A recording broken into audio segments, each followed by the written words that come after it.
সহায়তাকারীর অব্যাহতি। এখন কতিপয় সহায়তাকারীর অব্যাহতি, এর মানেটা কে বলতে পারবে?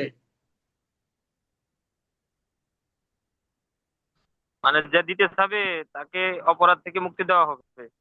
আচ্ছা দেখি নিতে চাবে কিরকম। মূল বিষয়টা দেখি। কিছু ক্ষেত্রে বলছে, কিছু ক্ষেত্রে কেউ যদি বাধ্য করে, মানে রফিকরে বাধ্য হয়ে দিছে, বাট নেন তো, এটা জোর করে এটা কিছু হবে না, একবার নেন, এটা সমস্যা নাই, থুয়ে গেছি গা, এটা না নিলে একটা সমস্যা, আপনি যদি না নেন আমি থুয়ে যাবো গা। বলে না যে আচ্ছা, এই নেন তো, থুয়ে গেছি, এটা কিচ্ছু হবে না, তো এটা আমার একটা সমস্যাই নাই। বুঝতে পারছেন? টেবিলের সাইডে হোক, আরে নেন তো, না লোক রাগ করবো, কিন্তু অনেক রাগ করবো। এটার কথা হইলো। আর যদি কয়, এই তুই যদি না নেস, এই তুই এটা বাদ নিতে হবে, তোর এটা নেওয়া লাগবে, তুই নিবি না, এটা সবাই নিছে তুই নিবি না, নিলে তুই নিলেও অপরাধী, না নিলেও অপরাধী।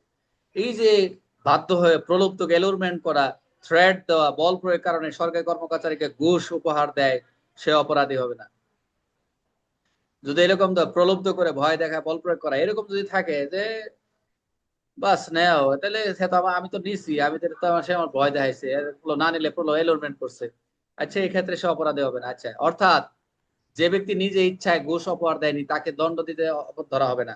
যে ব্যক্তি নিজে ইচ্ছায় ঘুষ বা উপহার দেয়নি, নিজে ইচ্ছায়, তাকে দণ্ড দিতে দৃষ্টিতে অপরাধী ধরা হবে না। প্রভাব চাপের কারণে ঘুষ দেওয়া হলে প্রস্তাব করলে আইনগত দায়বদ্ধতা নেই। মূলত এই ধারা নির্ধারণ করে, বা ভীতি বা কোনো ব্যক্তি ভীতি বাধ্য বা বাধ্য করছে বলে না, বাধ্যটাধ্য করছে, এরকম এই ক্ষেত্রে সহায়তাকারী অব্যাহতি পাবে। আইনের ন্যায় বিচার নিশ্চিত করা, যারা জোর বা ভয়ে ঘুষ দেয় তাদের দোষমুক্ত রাখা, জোর করে, যাতে এটাও করছে আইন, যাতে আপনি জোর করে দিল বা এই করে দিল, এটা তো প্রমাণ করতে হবে। সরকারি কর্মকর্তাদের প্রভাবশীল দায়িত্ব বলে নিশ্চিত করা, সরকারি কর্মকর্তা উচিত দায়িত্বশীল কর্ম নিশ্চিত করা। আর আইনে নিশ্চিত হচ্ছে ন্যায় বিচার নিশ্চিত করা, যারা জোর ভয়ে ঘুষ দেয়, তো ভয়ে ঘুষ দেয়, দেয় না অনেক সময়, ভয় পেয়ে দেয় না, যে এটা না দিলে জি এটা স্যার। করবে যারা। আচ্ছা। হ্যাঁ, আচ্ছা, উদাহরণ কি? ভয়ে দেয়, না বুঝে দেয়।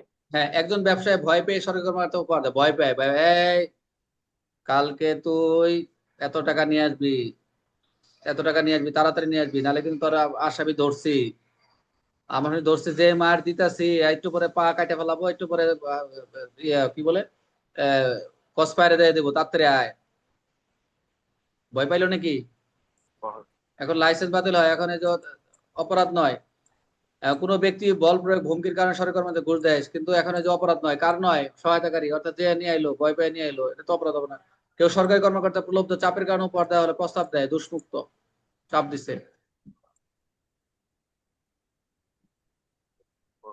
বাধ্য বা ভীত ব্যক্তি অপরাধী নয়, বাধ্য বা ভীত ব্যক্তি হবে কি অপরাধ নয়। সরকারি কর্মকর্তার দোষ আলাদা, আইনের দণ্ড যে, তো সরকারি কর্মকর্তার দোষ তো আলাদাই। সরকারি কর্মকর্তার দোষ আলাদা না, সরকারি কর্মকর্তার দোষ তো আলাদাই, ওটা তো আলাদা দেওয়া আছে, ধারা তো আলাদা দেওয়া আছে। বাট এখানে সহায়তাকারীর অব্যাহতি দিয়ে দিচ্ছে। তাহলে 165 অনুযায়ী কে দোষী হবে না? যে ব্যক্তি বাধ্য হয়ে ভয়ে জুড়ে ঘুষ উপহার দেয়। 165 অনুযায়ী প্রলব্ধ হয়ে ঘুষ উপহার দিলে কি হবে? অপরাধী নয়। 165 উদ্দেশ্যটা কি? অপরাধী নয়। উদ্দেশ্যটা হচ্ছে বাধ্য বা ভীতি আইনি দায় মুক্ত করা। 165 মধ্যে কারা দোষ মুক্ত? বাধ্য অবশ্যই হয়ে বাধ্য ঘুষ হয়ে বা উপহার করি। প্রদানকারী। 165 অনুযায়ী কোন পরিস্থিতি ঘুষ দেওয়া অপরাধ নয়, কোন পরিস্থিতি? অবশ্যই, অবশ্যই প্রলোভ বা জোর বা ভয়ে। হুম।